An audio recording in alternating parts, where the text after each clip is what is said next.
Welcome to Love Zindagi. Your hosts, Jaby KOAY here, along with ACHARA KIRK, Berserk, and hopefully you can hear us over that lovely intro music that was way too loud, but what else? So we're going to start off with some comments from Woman Cheats with Engaged Man. Everybody cheating, also frustrations with women on Tinder. So, because there were some interesting comments there I saw, ACHARA KIRK. Oh, yeah? This is sort of impromptu for ACHARA because she didn't know that I was going to do that. And then we're going to go into the emails right away. There's a lot of emails, so a lot to do immediately. For those of you who are used to the articles on love and what's going on in the world, we're going to have to skip that this week. That will be returning next week. However, we have an interesting situation going on over here where we're doing this live. So if you're on Patreon, you get to watch this while it's being recorded. Flaws and all the weird mistakes that normally get left on the editing room floor. There's 4 people watching right now that get to see it unfold. So, okay, let's get into the comments. Again, this is from the video, Woman Cheats with Engaged Man, Everybody Cheating. This was an interesting one because I feel like this is one of those triggering sort of videos where people sort of bail out to the comments really quickly, and they don't even, like, watch the whole thing to really hear what I had to say about it. They make an assumption about the rest of the video and then take to the comments to talk about their own experience or whatever, which is fine. There's lots of people do this. It's a regular thing. I personally try to watch an entire video before I comment because there might be some information in there that's key to my understanding of that video creator's perspective, and I might be ignorant to that, right? Right. And so anyway, this is from Vedant. I was in a relationship with a girl for almost 2.5 years. She used to lie to me all the time. I caught her in many instances. She leaked all our private talks and issues to her girlfriends and then blamed me for her suffering. When she broke up with me, the reason she told me was that I mentally tortured her for the last 7 months of our relationship by constantly poking her about all the past indiscretions that we had. She thought I cheated on her, which according to my looks can never happen. This guy thinks he's ugly. I used to see her get all kinds of flirtatious texts and approaches from her male friends, and she never even tried to refute them. It was like she enjoyed that. I mean, who doesn't? And then he put up the hands. So it did look like that I mentally tortured her. How? The syntax is kind of funny because even after all that, I wasn't able to stop crying the moment she walked away from me. I got into drugs and alcohol, which I vowed to never get into.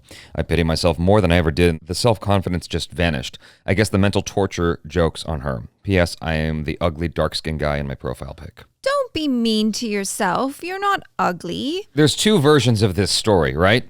There's the version where what he's saying is absolutely unequivocally true. Right. And then there's the version where he's not taking accountability for the things that he did. It's entirely possible that everything he's saying here is absolutely true, but he's basically making the assumption that he was perfect and she was the problem.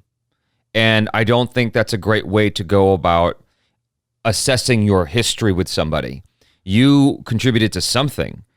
Now, again, like I said a second ago, it's entirely possible that he's being brutally honest here and extremely truthful, and that's it. There's nothing more to it. But I'm always inclined to go, well, what exactly was going on there? Why did that happen? Maybe she is a problematic individual, and that's that. In addition to that, I would say that you really need to assess the way you look at yourself. Oh, this goes back to something we had said in a previous episode, and I've shared this with ACHARA. It comes from the book Gorilla Mindset.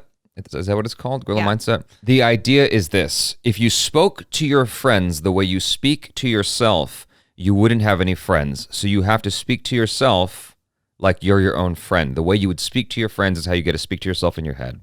Right. I can say that ACHARA disagrees with Jaby when he says, never tell him that you cheated. I agree with ACHARA. See, so he's projecting onto your face that you disagreed with me. Actually, that's false. I agree with ACHARA. Don't put your husband in that trauma. Admit and apologize. Your marriage is over. Don't lie for your selfish reasons. The minute you fell for another guy, there was no point in continuing this relationship. It became a farce. I don't think that's necessarily true, in fact, because I think that a relationship can come back from infidelity, but it requires a lot of work and a lot of honesty, and both parties have to be in agreement. Yeah. I think that if for you it was an indiscretion and it's not going to happen again, and you know it's going to hurt your husband or your partner in the long run, and then don't do it. I think you have to ask yourself, who are you doing it for? Are you doing it for them because you think they would appreciate knowing? Or are you doing it for yourself because you can't live with the guilt? So every time someone says you should tell the truth, my first question is, how old are you? Because generally speaking, anytime someone says, oh no, you should always tell the truth, they're in their early 20s or younger. Oh yeah. I mean, my dad told me himself. I mean, not that I think he was talking about cheating, nor do I think that he was condoning cheating, but he was like, yeah, there's just some things I don't tell your mother. Yeah. Because. So the same guy says, I disagree with you on one part. She should admit to cheating. Jaby, imagine you having a girlfriend, fiance, wife who cheated behind your back and never tells you, doesn't plan to tell you ever. This woman has a whole affair behind his back. It would be very selfish and morally wrong to hide this. It's like advising criminal to not accept his mistake in court. Also, he should get tested too. This woman also is unfaithful. She might be sleeping around too. We can't say this. This is the first time she has cheated on her husband. 2 cheaters having an affair. LOL. I agree with getting tested. That would be wise. You don't want to bring anything home because that would be horrible. That does happen. I have dealt with these kinds of things. I have been in these kinds of situations. And every time I faced these kinds of situations, I was like, why did you tell me the truth? I never needed to know this. I always say the same thing. Either end what you are doing or leave me. But don't like force me to deal with these insecurities now. Yeah. That's not fair to me. Like, you're making your problem my problem. It's a massive blow to the ego. Yeah. This comes from MSK Production. Indian women love to sleep, and sleep because society make them work harder, so they only sleep. What? I don't understand. And then Rohan Saxena says hypocrisy and double standards at a whole new level. I don't even know what double standards he's talking about because we're talking about both sexes. Suraj Sharma. Well, I am with a married woman. She is my tenant. I don't think, dude, you need to not have your whole name here. I don't think even for a second whether it's right or wrong because it scares me. I just have fun. I have been with few others, married one. You know what I am starting to lose, that loving feeling from my heart. I don't know whether it's good or not. So much to stay. Oh. That's what does he mean, so much to stay? Or so much to say that he can't put it. I don't know if it's to stay or to say. He says he's losing that loving feeling from his heart. Well, yeah, because like he's not with anyone who is going to be giving him a commitment. So why should he, feel a certain way about it when it's just they're just enjoying each other's company and physical stuff. The thing that always makes this tricky is I don't know the circumstances of the married women. A married woman who is happy in her marriage is not as likely to cheat as an unhappy married woman. Yes. Right? I mean, just statistically. Obviously, you have your anomalies. There are happily married women who will still cheat. Right? Yeah. But like it's less statistically likely to happen. So he has a type he goes after. He goes after women who are vulnerable and unhappy. Yeah. It's a game he's playing and he's very happy with this game and these women seem to be happy. Obviously, the ideal situation would be that they just get a divorce, but yeah.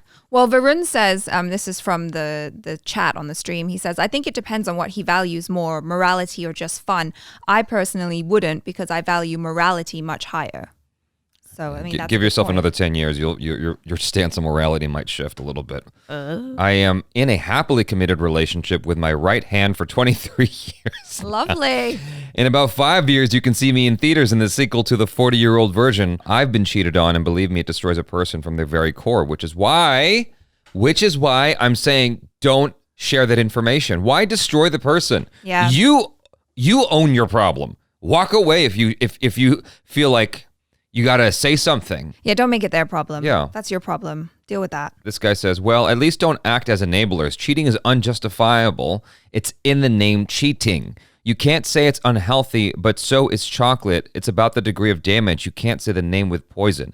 She's clearly in the wrong here. Nah, it takes two to tango. I think he's equally wrong. And he's, in my opinion, he's even worse because he's doing it to multiple people. Right. He's engaged and he's got a girlfriend and he's cheating on both of them. Yeah. I mean, from a moral standpoint, they're both wrong. Yeah, of course. I get confused about how to respond to these things. I'm not trying to enable cheaters, but the fact of the matter is these things will happen whether you like it or not. And saying don't cheat is not going to stop cheating from happening. Yeah. It's just I mean, not. I think it's just You got to get down to the root of it, right? Like certain cultures, they're really open to cheating. It's like, look at the French. They're just like, okay, whatever. Japanese too. Yeah. In Japan, I've heard of stories where, and this is from multiple different accounts, Japanese women, like, where if they recognize their husband is unhappy, they'll straight up say, like, go ahead, sleep with someone else, and then come back. Like, because they're not expecting you to leave the marriage. They're expecting you to just do what you got to do, like, and get it out of your system and then come back. Right. It's sort of embedded in Japanese culture, and that could be looked at as a problem from a certain perspective, but like in Japanese culture, it used to be accepted for the longest time that you could get a geisha, and if you did, it was considered an honor. You were proud of your husband if he was able to acquire a geisha. Yeah, because they're expensive. Yeah. This comes from Isabella. Trust is like a crystal glass that once it's broken, it's hard to put the pieces back together. And when you try to fix them, you might get puncture and get hurt. The crystal glass would never be the same no matter what. That's why it's important to apply wisdom when dealing with our partners. And I believe smartness is essential in any relationship. There's a lot of ambiguity in this statement. I believe smartness is essential in any relationship. What does that mean? Well, you're about to see. I've been reading ahead. This is very exciting. Yeah. I got help from Cybertech Tracker. Oh my God. So stalking is the key to being smart. As he helped clone my cheating husband's phone, and I got access to all his phone call logs, text, Facebook, Instagram, WhatsApp, all that stuff. Wow! Without touching his phone. My husband was a cheating narcissist, but I'm glad to uncover his deceit, secrets, and infidelity. All I did was share my husband's phone number with Cybertech Tracker, and I was able to read his recent and deleted messages from my phone without laying my hands on his phone, and he has no idea. I was hurt when I saw a picture of my husband and his lover kissing. I felt so bad about infidelity. I'm here in Texas, USA, and I was able to access his phone while he was away cheating in the UK. I saw all the proofs I needed to get a divorce. He also does hacking of a... Okay, well. Wow. I mean, I guess if you have an inkling and you want to go that route, like, and you really want to know, then great. And now you know, and she's in a position to move on and do what's right for her. You go, girl. But I'm sorry that happened to you.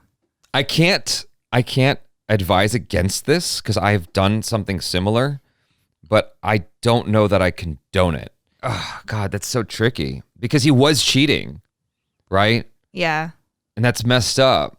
I mean, she obviously didn't agree to that circumstance, but what happened with me was I allowed my ex to use one of my old iPads, and we both had the access code. And when she was like doing her thing with this other dude, for whatever reason, she had Tinder on this iPad as well, her Tinder account. Whoopsie. And I could see all the messages that she sent to people. This comes from Sky for All. To be honest, I don't really care about the girl, even though I'm a girl myself, and her so-called engaged male partner because they deserve everything bad coming at them for cheating. This is with the assumption that something bad is coming for them. There's a lot of bad people in the world that don't ever get their comeuppance. Right. There's a lot of bad people that do get their comeuppance, but you can't assume that something bad is coming for them because you disagree with their lifestyle or their life choices. I feel bad for the husband who you don't know. You don't know if he's an asshole. True. You don't know if he's a jerk or if he beats her. You have no idea what kind of man, or maybe he's a good dude. You have no idea. I feel bad for the husband and the girlfriend, but mostly the husband. No one deserves to be cheated. That's not true. And I hate cheaters and liar. Well, you probably know cheaters and liar, and they just haven't told you that they're cheaters and liars. People lie every day. People lie all the time. How you doing? I'm doing great. This comes from Suraj RJ. Hey, Jaby and ACHARA, love these podcasts. My problem is a bit of a mess. My dad wants to marry me off to Brahim, which is a high caste, rich and university graduate. Yeah. He found someone who he thinks is suitable for me. I've agreed to this, but guy who I met at the library I work in asked me out for a date, and after months, he proposed. Well, that's quick. In the heat of the moment, I said yes, but I'm confused whether or not I like him. I'm a nerdy, quiet girl, so this is the first time a boy has actually liked me. I was wondering if I actually like him or it's because I'm finally getting some attention from someone. I feel guilty as he's always a gentleman and makes me feel special. He's the complete opposite of what my dad wants, so he asked to elope to escape my dad. Do I like this guy or is it my insecurities? My dad said he won't let me... let my brother marry. He won't let my brother marry till I do.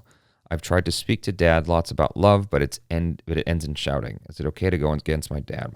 So, there's a little bit of truth on both sides of this. If I were to hazard a guess, yes, you are getting attention for the first time, and that does have an effect on your response to the situation. But the fact of the matter is, if the dude you're seeing is a good dude, that's undeniable. Like, he's treating you well. He makes you feel special. If he makes you feel special, there's nothing wrong with enjoying the fact that he makes you feel special.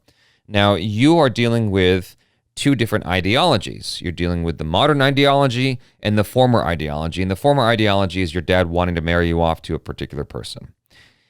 Ultimately, as I always say, your life is for you. You have to weigh the pros and the pros and the cons of what will happen in your life should you do this direction or that direction. You can listen to your dad, break this man's heart over here, and do what he wants you to do, but you'll probably be unhappy, at least for a while, until you get used to this other guy. And you'll have wondered for a long, long time if you made the right decision. Or you can go with this guy who asked you to marry him, ignore your dad, go your own way, lose the relationship you have with your father for some time. He may not talk to you for a very long time. And you'll wonder if you made the right decision. No matter what, you're going to wonder if you made the right decision. So you have to ask yourself, what's the lesser of the two evils here, in my opinion? I think that I agree with Varun in the chat here. He says, I think she shouldn't rush either decision and take her time before she finds out if the love is actually real. To me, it sounds like, she's very young. And the fact that she's writing this email means she's taking her time. This is not a rushed decision. But the fact of the matter is, her father's trying to rush her into a situation she doesn't want to do. Well, she said that this guy proposed to her after months. I mean, it doesn't sound like they've spent a lot of time. And I think she's well aware. If you're asking yourself those questions, like, do I actually love him? Is this just an infatuation? Then there's a good chance that it might be. I feel like, you should know for sure when you are entering into a marriage. Put yourself in this situation, okay? This guy is asking to marry her because her dad is trying to marry her off to someone else. He goes, well, I can marry you. No. That's part of it seems like. I don't know if he asked her to marry him because... Look, he is the complete opposite of what my dad wants. So he asked to elope to escape my dad. She's trying to say that he is asking to elope with her to help her escape the situation she's in with with her dad and the Brahmin. So it's a dramatic situation. The stakes are quite high. And so she's caught between a rock and a hard place. So I would say, like, if you're going to run off with this guy, maybe you don't have to marry him right away. But I think it's about making herself also feel secure with her decision to run away. Well, you have to weigh those options too, because, running away with someone is a big deal. Getting married is a big deal. Like, it seems all romantic now when you're like, hey, I think I'm in love and like, this is my first love and blah, blah, blah. But like, if you run off with him, are you going to have the lifestyle that you want? Like, do you really know him? Do you know what he's like in a conflict? Do you know if he's going to, suddenly turn on you and become a psycho that you had no idea about because you never had an argument before? Like, you have to know all of these things. That could happen with anybody, though. Like, all the questions you're presenting can literally happen with anybody, and that could happen after a year. Sure, but then, like, I guess you just have to feel a certain way, like feel confident that you're making the right choice. And if there's any part of you that feels that you're not. There's no way she could ever know that, though. Like, when would she know that it's the right choice to go against her father? When would she know that? Ever? Because you just do. No, you don't. No? There's never a time where you know for certain that it's okay to go against your family. Well, there's a time when you might feel that, actually, I feel very, very strongly about this person and I want them in my life, like, no matter what. She obviously is confused, right? She's obviously confused about the situation. Right. She doesn't know if what she's feeling is real because it's her first love. Right. But the bigger conflict for her is whether or not to abandon her father. Well, okay, here's another point from Varun that I'm inclined to agree with. he's saying if she wants to escape, she should just tell her dad no instead of eloping. And I think that's a better choice, is to just be like, actually, Dad, I'm not ready. You don't know the circumstance here. You don't know what her dad's going to do. I don't know. But like, should she then tie her life in with this guy that she barely knows? Do you trust that he's going to give you the life that you want and take care of you in the way that you need? Would it not be better? Well, I mean, the situation's different, of course, but like, would it not be better to just try and take care of yourself? If possible. I know it's different. You're not, I don't think you're contemplating the circumstance that she's in. Like, I don't think you're really like picturing in 3D what kind of situation she's caught in and how traditional this family is. I get it, but like, I don't want her to make a bad choice. I don't want to advise her in a way that's gonna like ruin her life forever. Well, I'm accepting the fact of the matter is that there's no good choices here. There's no good choices. I just feel like she's being rushed to make a decision here because her dad is forcing her into a thing that she feels like she can't get out of. Obviously, being outside of the situation, the easy answer is, well, just say no. Tell your dad no. Like, I'm trying to have empathy for this girl. Like, just telling her dad straight up no, it's nigh impossible. I know, but I've been a girl and I've been a... You haven't been a girl. You haven't been a girl in this circumstance. No, but I have been a girl who's thought that I've been in love, and it hasn't really been what I thought it was. Okay, that's fair. So that's fair. She is already questioning whether or not she's actually in love. She's being as objective as she can about her own circumstance. Which is what makes me think that perhaps, like, if you're able to think that rationally, then perhaps there's something there, and you need to listen to yourself, and you need to listen to your gut instinct. I don't think you're hearing me. Oh. I think look, she's caught in a really, really bad situation is what it sounds like. Yeah. Her dad is really forcing her hand here is what it sounds like to me. Right. And so, okay, I mean, every situation is different. Maybe I'm projecting a little bit, but I remember with that girl I had a summer fling with who is, she's Muslim. Mm-hmm. Her father was essentially her cousin's dad, insofar as like her cousin's father passed away, and so her father had to become her cousin's father, like pseudo father, right? Yeah. And when her cousin decided to marry a Hindu, her father just cut ties with her cousin completely cut ties, abandoned her cousin, and they haven't spoken since. When someone is very religious, they do weird shit. Like, how can you just cut ties with someone like that?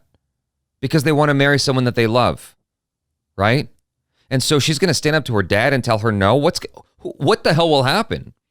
You know what I mean? She's obviously so afraid of her father that she's considering leaving and running away with this guy. That's what I'm thinking about. Because if she could just say no, I feel like she would have presented that in this email. But maybe she's that young. And that's naive that she can't see that she could just say no. Yeah, that is an option. That's the third option. It's easy to say that that's an option when you're not going to get the belt from your father. I don't know what her dad is capable of. Right. I don't know what she's afraid of. Yes, no is an option. But what does that mean for her? What is the punishment that she's going to receive for saying, no, I don't want to, no. Obviously, I understand that it's a like tough situation. Yeah. Yeah. It's a very tough situation, and I feel bad for her. All things being totally fair and no real punishment coming. Yeah, the smart answer is just no. I don't want to marry him. I want to take time. Yeah. I don't have to marry this guy over here just because he's asking me. I can take time and grow and develop myself as a person and figure out who I am. Yeah, that's the ideal situation. Yeah. Is to just be able to take the time to develop who you are. But the fact of the matter is she's being presented with a very difficult circumstance, and I don't know what the punishment is. That's ultimately what it comes down to. So we're all operating off a lack of information here. Pretty much, yeah. Okay, Sarah, I'm from London. I'm interested in marrying someone from another country. He ticks most of the boxes of what I look for. What really sucks is that we don't speak the same language. I speak English, he speaks Italian. Aw. We speak online and using translator. Despite that, we had really interesting conversations and talked about a lot of personal things. That's so cute. Is it worth to learn a whole new language for someone? Yes. That's the only...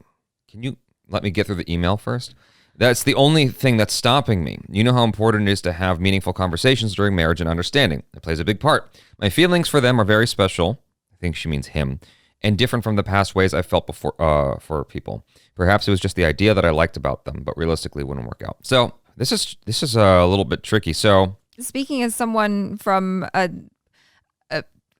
result of two people who didn't speak the same language, your mom speaks English. Do you think she spoke English real good when she first met my dad? She spoke enough that they could communicate, though. Barely. Her English improved dramatically once she got with my dad. My dad could speak pretty okay Thai, I think, and they just kind of figured it out. I think that it is possible to have that love connection with a language barrier, but you will have to learn each other's languages, or at least one person will. And there's a good chance that like, when you guys get together, I'm not saying to marry first, like, you know, you can date and stuff, but like make an effort.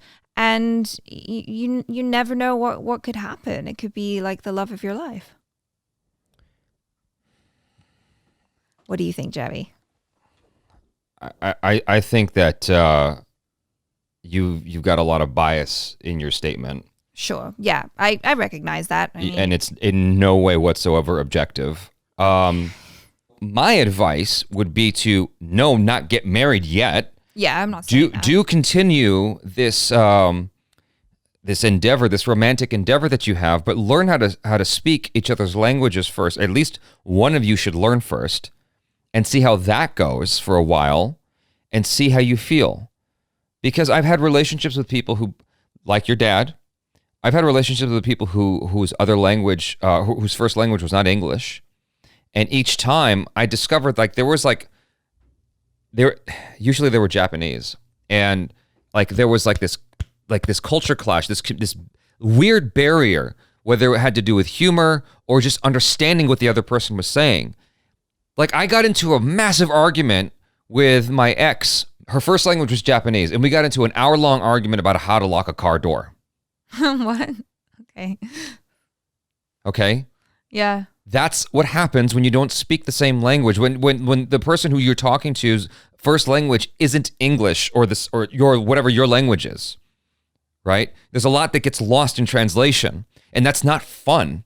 No, and I recognize that. I see that with my own parents sometimes. There's definitely culture clashes, and the way to make it work is just to be open and accepting, and just accept that some things are just going to be this weird cultural thing that you may never understand, but it's like a quirk. Okay, that that's being with that person. That's good advice. Yes, you can make it work. But just know that this requires so much more work on both of your parts than if you just met someone who speaks the same language.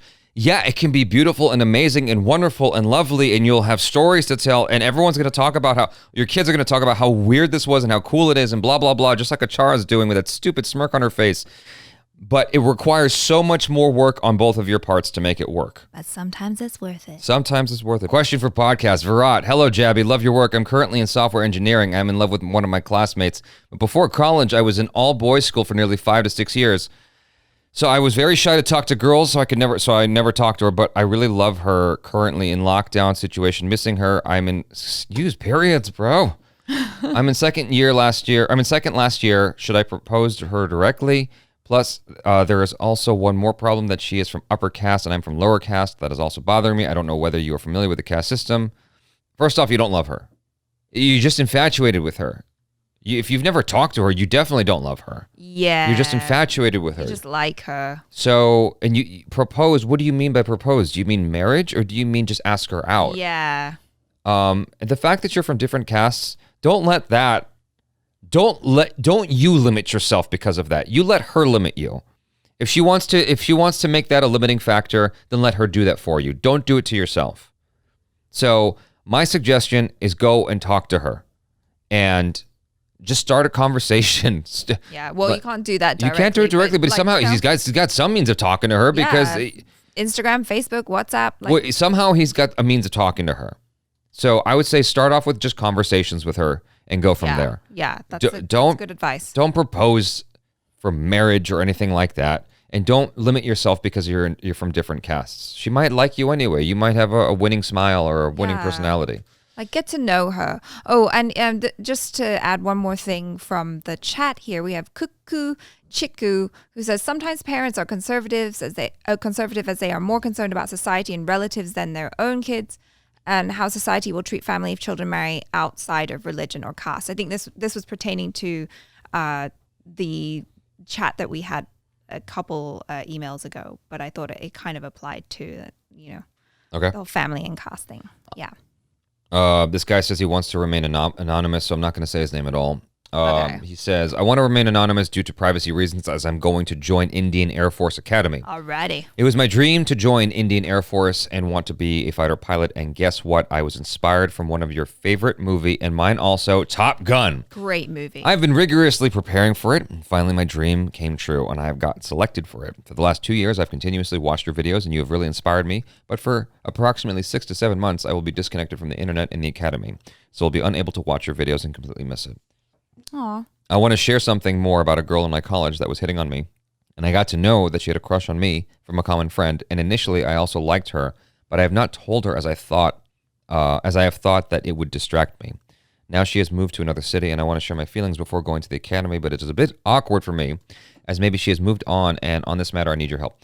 So, my advice is this. You don't know if she's moved on. Don't assume she's moved on. Let her tell you she's moved on. You found out that she's got feelings for you and you didn't make a move on it. She probably doesn't have feelings for you anymore, but that doesn't mean that she can't. True.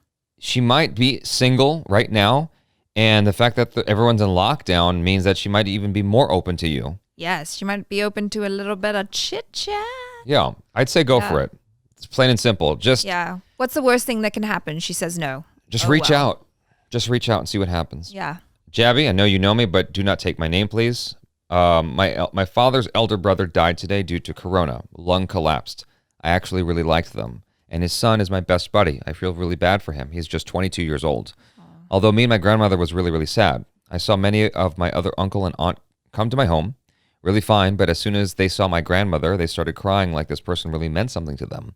Also, while having conversation, they just shifted the whole conversation to politics and other stuff. That just showed they didn't care for the deceased and was putting on a show. Why can't these people just shut up and keep it to themselves if they don't care? Why do they put on a show and do all this drama? Can you share something on this topic or just talk about something? I'm really angry on this people, but can't express it to anyone else. So, when my father passed away and I came to my back to my parents' house, there were these two police officers inside my house. They were the first two people that I saw before I noticed my mom and my sister to the left of them crying. And the police officer said to me, my condolences. And I was very upset by that statement because they don't know me. They don't know who I am. Why would they give a shit about whether or not my dad passed away? They see this kind of shit all the time. So why even feign that they care? And it took me years to get over that and realize that they're just doing their best to be respectful to me because there's really nothing you can say. There's no good thing you can say to help a person in that kind of circumstance. Yeah, I think it's really awkward. It is awkward. Yeah. And cops have to deal with that all the time. And so you have this compulsion as a human being to say something, to contribute something in some way, to show your respect, to let the person know you care as well. It's just what we do as in this tribe called humanity. That's what we do. The fact that they pivoted the conversation to politics and other things might not have had to do with the fact that they didn't care. Yeah. They might have just been pivoting because they don't know how to continue that conversation about the person that they do care about. Yeah. You know, it's entirely possible. Now, I wasn't in that conversation with them. You were. But you also have to take into consideration that you were emotional during that conversation. And so you may not know where their head was at. They might care. They might not care. Ultimately, that it doesn't matter. What matters is whether or not you care and how you felt and how your relationship with that person. And you're upset. Grief leads to this kind of thing. It leads to anger sometimes where you don't know how to direct this energy. You don't know what to do with it. And as a result, you want to blame somebody in some way. When my father passed away, I blamed the hospital that he was at the night before. The hospital had nothing to do with my dad passing away. My dad passed away for all kinds of reasons that I don't want to get into. But the hospital had nothing to do with it. But I wanted to blame somebody. I was angry. When I found out he died, I was angry. Yeah. And so that's what's happening here, man. You're just angry. It's normal. It's a normal feeling. It's totally normal. Don't hold it against your family. Yeah. I mean, there's the 5 stages of grief, right? And anger is one of them. So yeah, I don't know what the 5 stages I know of you don't grief are. subscribe to that, but it's like denial, anger, some other stuff, and then yeah, I mean, it exists for a reason, right? But I haven't bothered to memorize all that. So, but yeah, I mean, denial and anger are definitely things I experienced. Yeah, is what I can say. So, hi, Jaby and ACHARA. I do not wish to reveal my name. I'm 27. I've been your subscriber since. Okay, let's move forward here. This person wrote.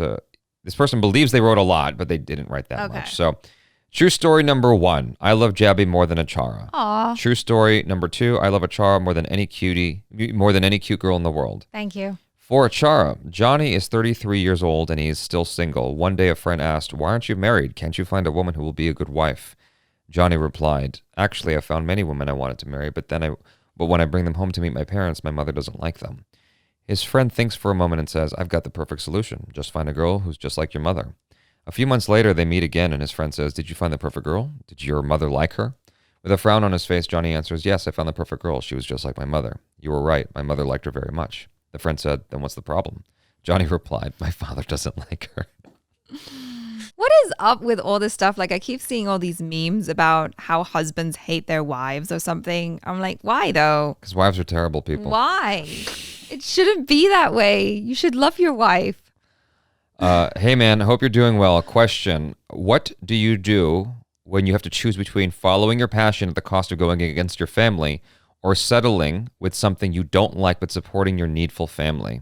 What does needful mean? Does that mean that your job, you getting that job will help to keep your family surviving? Is that what that means? I think so. If I have to decide between going for my passion and my family not surviving, or going for this job I don't like but my family gets to live on, I think I end up going for the job that allows my family to live on. But if it's not that dire, and I can just make a choice, and the consequence is my family won't like it, then I'm going to go with the thing that I want to do, even if my family doesn't like it. Yeah. But if their survival depends on me getting this other job, I'm going to take that job. Yeah, agree. I think you just have to realize that your life is your own. And, you just got to do what makes you happy because it's your life. Hello, Jaby and ACHARA. You can simply say Book Bug Worlds, my book blog name, so that I can know you are answering my email. My question is related to writing primarily. As part of the cancel culture, this topic came up in book Twitter recently. It's about own voices writers. Someone felt that a white person should not write about people from other races, or someone straight should not write about LGBTQ. I'm working on my own writing project at the moment. What I feel is I don't have a close connection with a white person or an African American or even an Indian American for that matter. Coming from there, I would feel like a fake writing about them. Same goes for sexuality. I'm from Kerala, by the way, but if an author is well informed, isn't it okay to write about that? As a writer yourself, what is your take on this? Also, all this attack and talk about representation makes me fear that maybe I would be attacked if all my characters are just cis people. Then again, if I force myself to write something about which I have no idea, I'm not doing justice to my passion. I know I should just write whatever I feel like writing, but I would really love to hear both your perspective in this matter. So, wow, you said it right there. You should just write what you feel like writing. Exactly. It's that simple. All this nonsense going on in the media about what you should be allowed to write, what you can write, and whatever. Like there was this book being promoted by Oprah, I think, about something about the Hispanics who were caught in internment camps. About that. I forgot the name of the book, but the author was a white woman, right? And it was the book was about the experiences of Latin immigrants. Yes, the fact that Twitter lost their goddamn mind about that book means that people have entirely too much time on their hands and are failing to appreciate the attention being brought to this matter. So this white woman profited off of this book. Why shouldn't she? She's bringing attention to this matter, which is important, that we should talk about. Like, what's the problem? I vehemently disagree with Twitter on this. Like, if someone is doing thorough research in order to tell this story, what's his name? James Patterson did the whole series about Alex Cross. It's about a black detective. And I read, I think it was the first book for Alex Cross, Along Came a Spider. It was a good book. It was a really good book. And it did cross my mind that the writer is white, but he did his best to speak from a black man's perspective and honor it and be respectful to it. And I thought he actually did, as a non-black guy, I thought he actually did a pretty darn good job, you know? Yeah. So if you're doing your research and you're not being like disrespectful, then I don't see a problem. Yeah, no, I think you have to be empathetic. If your characters feel real, if you're empathetic towards them and you've done your research, then that's fine. I don't feel like you should be under pressure to, add some trans characters or, LGBTQ characters or whatever other characters because you feel under pressure to do that. Like, do it if it makes sense to your story. Serve the story first. Yeah. I agree. I mean, of course, I think representation matters, but I feel like your voice matters too. As a woman, an Indian woman from Kerala, like your voice has so much value. You're providing so much diversity right there with your story. So don't be limited by what Twitter is saying. Like, screw that. This whole cancel culture thing just like really pisses me off. It's hard enough to write, so just write. Just write. That's the best advice. You just got to keep writing. You can't be hung up on all this bullshit. Hi, Jaby and ACHARA. I'm trying hard not to cry while writing this. Oh, dear. I'm a 28-year-old lady, unmarried, hence the biggest worry for my dad. I have a boyfriend. I had mentioned in earlier email the drama that unfolded when I had told my family about him, emotional blackmail, threats of physical abuse, threats of being disowned, and completely disregarding my feelings. That's the gist of it. So do you see right there? This takes us back to that earlier email. This is the kind of shit I'm talking about. Right, but like she's 28 years old and she has a boyfriend that I think she knows that she loves. No? But that's not my point. My point is that this is the kind of shit that other girl could be dealing with. I understand. That's what I'm saying. So for her, so that's why when you were saying she should just say no, I'm like, what? Are you crazy? You don't know what the consequences might be if she just says no. Well, it seems like these consequences came about when she told them about her boyfriend, not when she said no. It could be one and the same. Saying no and saying you have a boyfriend could be just as bad as the other. So I continued with my life despite all the drama. I grew very distant from my family. I lived in Bangalore. My parents in Varanasi. My siblings in Hyderabad and Assam, and so we were connected on phone only. But then COVID happened, and I had to leave Bangalore and come to Varanasi. I wasn't able to concentrate on my work here. I was very keen on going back to Bangalore during the COVID situation, which ended up costing me my job. Now my dad is a very controlling person. He had walked into my office last year and talked to my manager regarding my appraisal, and now when I was putting down my paper, he again insisted on talking to my manager.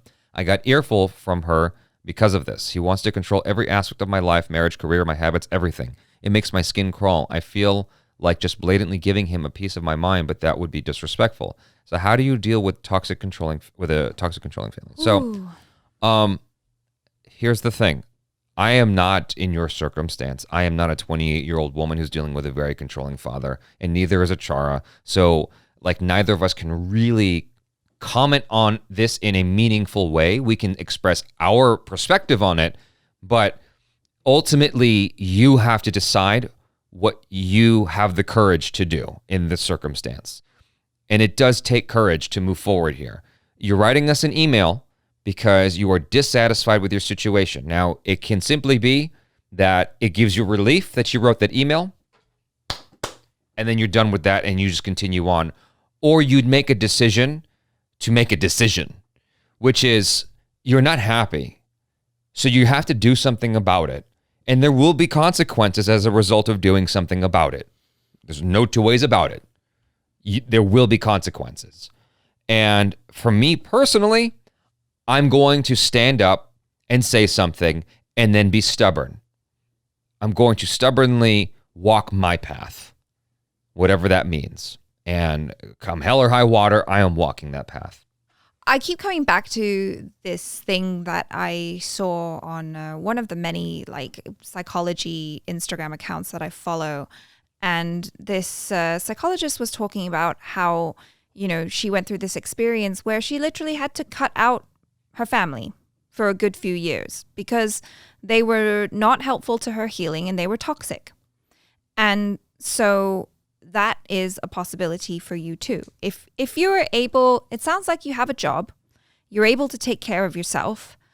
And so you saying to your family, hey, I'm not, like putting a boundary down and just being like, yeah, I'm not into this and I need you to respect my choices. I don't want you meddling in my affairs anymore. I'm a grown-ass woman. I'm 28 years old. Thank you very much for raising me, but I need to take some time and space. Yeah. And until you're ready to respect me, we don't have to talk and just stick to your guns. That's a possibility if you feel so inclined. But I feel like it would help you loads just be able to have agency over your own life. So I guess the important question to ask yourself is, where can you go? Yeah. I know it sucks now because of the whole situation. Yeah, but family, I mean, love triumphs everything, right? So yeah. I would see if there's a friend who's willing to take you or a family member who's willing to take you. I'm just thinking about my dad, and he left home when he was 18. Everyone in our family was so afraid of my grandfather that they wouldn't keep my dad for more than a few days. He had to keep moving around. And the only one who was willing to keep him for a while was his Aunt Jerry, who lives in Florida. She didn't give a shit. She stood up to my grandfather. He was an evil guy. And so you have to find your Aunt Jerry as a backup because you might need to leave. Yeah. That's what it sounds like. But if you find that you just don't have that in you, it doesn't make you a bad person. Lots of people have to deal with this sort of circumstance, and it sucks. And I have all the sympathy and empathy in the world for you. Like, that really, really sucks. I hope you have the courage to get away from this. Set your boundaries. But no shame if you can't. Hi, sir, ma'am. I was reading an article about a deep space explosion of a star. Suddenly the thought of our sun exploding came to mind, and then the thought of death. We live our daily lives doing everything just in order to survive and have a good life. But what's the point when you're going to die anyway? Life is so slow yet so fast. Days trickle down like water from tap. The thought of death doesn't petrify me, but what does is the thought of not being able to experience this beautiful world. Can you tell how your thought about death evolved from when you were 18 to now? By the way, advanced happy birthday. A line from Miss Pickles: I love you so deeply that its depth has to be measured by sonar. I'm joking. Say it to someone who you truly love. Aw, that's sweet. The point of life is to experience things, right? And it's hard to really quantify that. But the point is to experience. We're often preparing for tomorrow, right? We're preparing for this other person that we're going to be. We're different people like every several years. Whether or not you take into consideration that thing ACHARA mentioned in a previous podcast, which is our cells turnover completely every 7 years. I mean, whatever. So that might be true. But our experiences reshape us, and we become different people with time.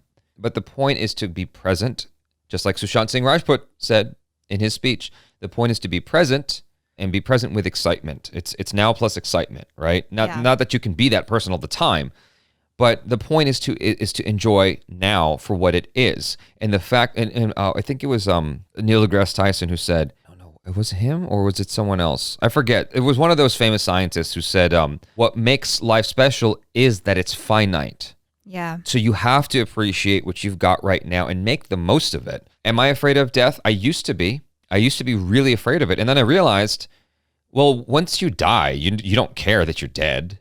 Sadness and death being linked together is more about the people that we can't have in our lives anymore. Yeah. Right? And so we sort of project that onto ourselves without realizing that we won't care. The people, like, okay, my father, for instance, doesn't care that he's dead. He's dead. He doesn't care anymore. As far as I can tell, I haven't heard from him. He's obviously doing all right. I mean, it depends if you believe in the afterlife or not, but my sadness linked to my father isn't because in my mind, my dad is sad that he's dead. It's because I'm sad that he's not here anymore. Yeah. Right? And I can't talk to him anymore. I can't, there's nothing tangible anymore. Right? He's gone. That's my sadness. But like, he doesn't, he's indifferent as far as I can tell. It's from my stupid limited perspective. None of us know what happens after this. No, none of us know. And I went into this in the previous podcast, I think, about how I've talked to people who have died and come back. Right. They don't know either. Blank. Nobody knows. Yeah. So what's the point of worrying about this thing? The things that worry me are what I'm going to have to deal with while I'm alive. Yeah. Right? Or who's going to survive in my wake? Like, I do wonder, like, okay, if something happened to me, what would happen to ACHARA? Even though it's not my problem anymore, what would happen to ACHARA? What would happen to my sister? What would happen to my brother and my mom? Like, am I saving enough money? Am I doing enough things so that they can be taken care of if something were to happen to me? That's the stuff I worry about. Not so much like my fear of death. It's more about my fear of what will happen to the people around me should I die. That's more what concerns me than anything else. Being afraid of death is sort of pointless. I can totally empathize with being afraid of getting decrepit, getting old and quality of life diminishing. Like, I get that, because I was just thinking today about the first time that I experienced romance was literally 20 years ago. The first time I experienced like actual romance in my life was 20 years ago. Wow, time flies, eh? But like in my mind though, it feels like it was just yesterday. Like, I think about it, I'm like, wasn't that like 5 minutes ago? But like, so much has happened since then. I get more afraid of not seeing age coming. I get afraid of not enjoying right now enough. That's my biggest fear, is not enjoying right now enough. Yeah. Enjoying this present. I said it you edited it today. I said it in the Sushant Singh Rajput PewDiePie video. Mm-hmm. Every time I have an argument with you, I'm like, these are the best years of our life. Right now, this is it. So the important thing is to enjoy now. That's where I come from. So I'm not so much afraid of death. I'm more afraid of not enjoying right now. We're almost there. I'm determined to get through all these fucking emails. Okay, so hello, Jaby and ACHARA. I hope you guys are doing great. I had a relationship for almost a decade. It all started in grade 7, and it was a crush thing at first, and then in grade 9, it got serious from her side too. We've been through a lot. She had to change her school after grade 10 because her brother came to know about us. After 12th grade, I came to Canada for studies in 2014, and we had a long-distance relationship for 5 years until last year she ended it. I believe it was my fault partially. Oh. What you really mean is it was your fault entirely. Oh, no. So let me tell you what happened. She was with her male friend and went to a restaurant, and she told me that she was going. I got jealous but didn't say anything because I thought she might get upset. Big mistake. She said that I do not care about her and I am not possessive about her. What? I loved her and was loyal to her for 9 years, and even after she got used to going out with other... Even after she used to go out with other guys. Thank you. Can you be patient with me? Jesus Christ. I've been reading all the emails out loud. Do you want to read all the emails out loud? Fine. You'll fuck up too. Trust me. Okay. You will. I'm just trying to help out. You sounded so mad. Even after she used to go out with other guys. Come on, Jaby. Get it right, Jaby KOAY. Fucking idiot. I just feel like I wasted 9 years of my life. So let me read that again. Even after she used to go out with other guys, I just feel like I wasted 9 years of my life, and now it feels like I wouldn't be able to feel the same for any other girl in the near future. On the other hand, she got engaged and on the way to marry a guy from Australia next year. I still stalk her on Insta, stop doing that, and ask about her from mutual friends just to make sure she's okay and happy. You're also trying to see if she's single. I just wanted to tell somebody about it. I have no one here in Toronto with whom I can share. Thank you guys so much. Your videos helped me come back from a dark place, and I mean a really dark place. I was having wrong ideas. I get it, dude. I was there too. Hope you see this and respond. Hope I was able to keep it short. You did. I think he's okay with his names being said because he didn't say don't. So his name is Harkirat. First off, when you guys met, you were kids. And by the math in my head, you're still a kid, dude. You might be a grown-up, but you're still a kid. You still got youth on your side, and you got to recognize that. As hard as it is, as difficult as it is, I know you still got feelings for her, man. You still feel strongly for her. You miss her. You wish that you did things differently. You can't own both of your mistakes. She did her part. You did your part. I know that in some way you blame yourself a lot. You can only be accountable for what you did and move on. She moved on. She's clearly fine. Yeah. So why should you be hung up over this girl who is fine without you? you're wasting your time. As I know I sound a little bit cold, but I'm speaking as someone who has been in your shoes. You're wasting your time. You just got to move forward and know that she's not holding on to you in any way. So you shouldn't hold on to her either. Stop asking about her. Don't ask your friends about her. Don't follow her on Instagram. Leave her alone emotionally, mentally. Don't inquire about her at all. Let her find you. If she wants to talk to you, she will. Yeah. Just leave it alone. And otherwise, you might reset. I mean, to this day, I still have to deal with the repercussions of that messed up ending I had. There are instances where I have flashbacks and wish I did things differently. I'm like blaming myself in my head, even though I wasn't 100% to blame. This is the kind of thing you do when you have trauma and you haven't properly moved on. She's well moved on. You are not in her heart at all as far as she's indicating to you. Yeah. So let it go. I know that's easier said than done, man. As someone who's been there, it's easier said than done. But you need to be active in that direction. Yeah, keep busy. I would appreciate it if you could avoid disclosing my name. That should be the first thing in the That's subject. What it says. It should be love Zindagi, parenthetical, keep me anonymous. And then again, keep me anonymous, Jaby, because you're rubbish. So I like this girl. She had a crush on a guy and later dated him for some time last year. She stopped dating him when he messed up by getting involved with some other girl. However, he later apologized and tried to make amends and helped her in a tough place of her life. Her dad passed away. Now she's confused about him because of his past deeds, but also acknowledges his help during her need. She thinks she wants a fresh start. I think partly informed by the phase shift in her life because of her dad's passing away. And I think she likes me as well. What should I advise her? I had it rough in my life too. My dad passed away when I was in my early teens and recently realized that the incident shaped my whole life till now. I have seen many deaths around me since then, including one of my very close friends. I had messy relationships with myself, mostly because I wanted to cling on to people. I had been trying to practice detaching from people, but recently realized that is not my path. What should I do myself? So it sounds like you like this girl. She doesn't know you like her. That's the problem. That's problem number one. For all intents and purposes, you're just her friend. And she's completely unaware of the fact that you got feelings for her. She's thinking that she needs to give a fresh start to this guy. And the problem there is that traumatic circumstances will often make us feel like we need to be with this person. I've been there. And you're being misinformed by your heart. It's the stupidest thing. That trauma makes you stick to this person longer than you should. This is tricky because you like her. If you're going to tell her that you like her, I would just lead with that. Yeah, you could do that. Just lead with that. Look, I like you. Don't date that guy. I'm here. Okay? When your dad passes away again, I'll be here. That's the first thing that you're fucking up on, dude, is you got to tell her your feelings. But it's difficult because if you tell her your feelings in the same breath that you tell her that it's bad that she goes back with that guy, it's going to look weird. So you got to choose step one. Step one is one of those, right?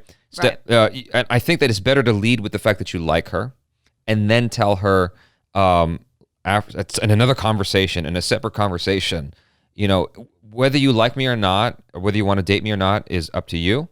I'll still want to be your friend, but just know that even if you don't like me, that guy's not good for you. He's not right for you. You don't have to go with him just because he helped you during that time. You don't owe him anything. That's the line. You don't owe him anything. Right. And so if you reverse it and you say you don't owe him anything first, and then you say your feelings, it's going to look like you were trying to manipulate her into going out with you. Oh, good point. So you have to come out with your feelings first if you're going to come out with them at all. Can I say this person's name? I don't see anything that says don't. Just don't say people's names. It makes it so impersonal. Just say just Dubs. Okay, it says Michael. Okay? It also says just Dubs. Well, now you made it worse. Okay, hey, Jaby and ACHARA, I've been following your channel for a long time now. I'm going to try to keep this short. Already too long. So I'm having trouble getting over a breakup. It's been 2 years since we broke up. I was in a 6-month relationship. She literally moved on in like a day or two and blocked me everywhere on social media. I'm still not over it.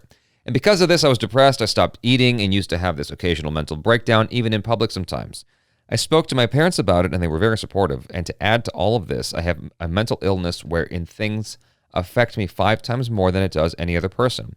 I took tablets and even saw a counselor for a year. I thought things were back to normal. But again, after a few weeks, I've been remembering all the times we spent together, and it was my first ever relationship, and it meant a lot. Now I'm constantly stalking her on Instagram. I know it's wrong, and I want to stop, but just can't. What do I do, Jaby? I don't want to put my parents through all that all over again. So okay, stop stalking her Instagram, first of all. That's easier said than done. I don't know. There must be some sort of app you can get that just like blocks that person from your Instagram. Okay, that's obviously the right thing to do, and he knows that. Yeah. Telling someone who does drugs, don't do drugs, it's like they already know they're not supposed to do drugs. Your problem isn't this girl. Your problem is something to do with you. Firstly, she might have, like, I don't know the circumstances of why she broke up. She might have broken up with you because you're very obsessive.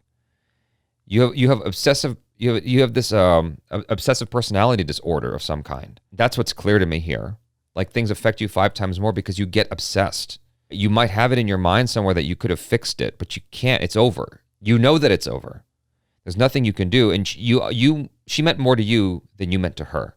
Yeah. And the first step to getting past this is accepting that, and accepting that you can't control these circumstances, and you shouldn't be able to control these circumstances. You can only control your actions. If you have the means to do so, I would say go to therapy. Go see a psychologist. Go see someone who can help you deal with these disorders. This is like an OCD. Like, you need help to get through this. Leave the girl alone. Like ACHARA said, don't follow her Instagram. If anything, I would delete Instagram from your phone and get help. That's what it sounds like to me, because it sounds like you can really hurt yourself a lot more than you have already if you're not careful. It's not even your parents. It's you. I'm afraid for you doing something really bad. The first step, man, if you're able to, is go get help. There's nothing wrong with getting help. There's nothing wrong with seeing a psychologist or a psychiatrist or a therapist. There is no shame in that. None of us are perfect. Some of us are a little bit more broken than others. I have been there. I have gotten therapy. My suggestion to you is to get help to undo these things, and be very honest with your psychiatrist or whoever, and let them know your obsessions. You say it's your first ever relationship. I feel like your first ever relationship is always going to be the most intense. But I feel like this goes so much deeper than that. That's what I'm trying to say. The relationship was just the catalyst to accessing the brokenness inside that's already there. Sure. Desi date follow-up. Nihal, hi Jaby. First up, big fan here. I asked a question about the challenges faced about shooting Desi date video on a live chat, and you asked me to follow up on an email. I'm a financial analyst by profession, but true movie fan by heart. Would learn to understand the difficulties you faced. I think he means would love to learn to understand the difficulties you faced during shooting Desi date. Nihal. Sounds like Nihal, like Japan. The first challenge was having the courage to write it, because the thing about it is I'm involving someone who is much bigger than me. I had to ask her if she was willing to do it. That took courage. And then actually writing it, and then having the courage to share it with her, then shooting it, having the courage to like put it together. That was on the back burner for a while, if you will recall, ACHARA. Like, I hadn't touched that thing at all because I was afraid. I was like, I don't know how people are going to receive this. It's a pretty big deal. No one's seen me act in a long time. And it's with this actress who's actually working in Indian cinema and Indian shows. She's worked with a lot of big actors, and here's my goofy ass. Like, it's nerve-wracking. And the fact that she was willing to do it is super cool. What happened was, what prompted me to finish it was that she reached out. She's like, where is this? I was like, shit. So I got it done. The shooting of it was actually relatively straightforward, honestly, because it was just like doing a interview. You know, you set up the podcast, you set up the Skype and whatnot. I added one more camera here. It's a little bit difficult to direct yourself because you have no idea what you look like. You just have to trust the person who's shooting you, which in my case was ACHARA. There would be instances where I asked ACHARA to get a shot, and she had no idea what the fuck I was saying, and so she would get a completely different angle, and she and I would get into it, and then I would have to control my temper and be like, no, okay, look, this is what I want. All those shots leading up to the conversation, there was a lot of drama between me and ACHARA that night, because while we were shooting that, ASOS was waiting for me because we were supposed to do. It was poor planning on my part. ASOS is waiting to do this conversation with me, this shoot with me, and I'm trying to get these B-roll shots so that I'm doing everything in order, essentially. And I want the angles to be a particular way. I have a certain vision in my head. Like, because ACHARA is next to me all the time, I forget to take into consideration that I have to still really communicate what it is that I'm looking for in my shots. I just think she knows. Like, she's next to me. She obviously is in my head, right? It's stupid on my part. And so we were having drama. I was getting stressed out. And once we got past those initial shots and I got to shooting with ASOS, then it was fun. Yeah. Then it was just a good time. And then her mom got involved and it was more of a good time. Honestly, of like all the shoots I've done, it was probably the most low-key, easy shoot I've done in my entire life. All the stuff we do for Skillshare is monumentally more difficult in terms of producing. Because with the Daisy date, it's just like me shooting from the hip. It's just me trying to find the comedy that I think is funny and telling a story, and it's like it's all coming from the heart. Whereas with Skillshare, you're taking into consideration you're dealing with a brand and representing that brand on some level, and you have to satisfy the clients of that brand. That's more complicated. Those shoots are more complicated. Getting those shots is more complicated. Checking off all the boxes. Whereas with Daisy Date, it's all a creative endeavor. No one knows what you left on the editing room floor. No one knows what you didn't do. They're only seeing what you did put in, what's in the final cut. Yeah. So it was fun. It was a lot of fun. Anyway, I think we're finally reaching the end of the situation here, the end of this podcast. I can't even speak anymore. I don't know how people do these things, man. Like some of my favorite podcasts go on for 2 hours. I don't know how they are not exhausted mentally when they get to the end of their video, end of their podcast. It's been nearly 2 hours. It's been 1 hour and 41 minutes. Yeah. It's not that bad. It's really not that bad. I think, you know what it is? What the big difference is that I'm reading emails and I'm responding to them and I'm having to come up with like these solutions to their emails. Mm-hmm. Whereas most podcasts are just like banter. Yeah. Conversation. So it's a little bit different. Anyways, you guys, hopefully you guys enjoyed that podcast. Hopefully you had some fun. Hopefully you gained some insight for yourself if you heard any emails that you could identify with. Hopefully you heard your email. Yeah. And if you didn't, it's because your email was too goddamn long. Make it shorter. That's the honest truth. I saw some emails and I'm like, God, I can't read this. Nope. It's like 8 paragraphs. You got to truncate this a little bit. Yeah. I don't have that kind of time. So, you guys, I love you. I love all of you. Even if I didn't read your email, there's no love lost here. I still love you. And I hope to write in again. And thank you to everyone who joined us in the chat as well. Thank you to everyone who joined us in the chat. Oh yeah, that's another thing. If you want to be part of this live, then you got to get on Patreon in the Love Zindagi tier. I don't know what. Yeah, I don't know what ACHARA's figured out. I just picked out a tier. Okay. Maybe it'll stay on this tier. Maybe it'll move. All right. Yeah. Well, this is all an experiment. It's all a work. It's called a whip. It's a work in progress. Yeah. So love you all. Stay safe. And reach out to your friends and family. FaceTime with them. Let them see your face. Let them hear your voice so they know you're real, well, and alive. Not a robot. Not a robot. Not just words on a text. Mm-hmm. All right. Take care of yourselves, you guys. Love you. I'm Jaby KOAY. This is ACHARA. Peace out.